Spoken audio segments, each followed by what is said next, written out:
Brian Margolis, and I am the Vice President of Programming and Events for the Graduate Student Assembly for this current academic year. The Graduate Student Assembly is encouraging all students to get vaccinated. What is the long-haul COVID? People who have got COVID-19 actually can have a lot of symptoms affecting multiple organ systems that actually persist for a long time.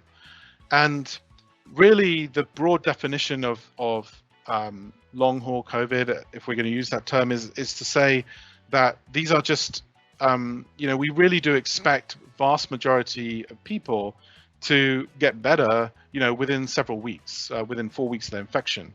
But actually there are a percentage that actually developing these long symptoms. And as I mentioned before, it can affect multiple different organs, and it can last for varying lengths of time.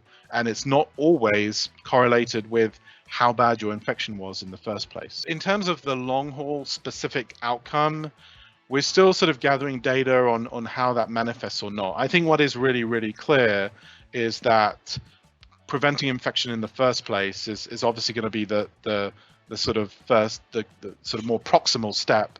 And so, I think similarly, there are ongoing studies to sort of understand people who have long haul and get COVID-19 vaccines. There are some sort of sporadic reports of people feeling better after that. We're still understanding that. It's a difficult thing to study. And so, I really would say that preventing this in the first place is the best way.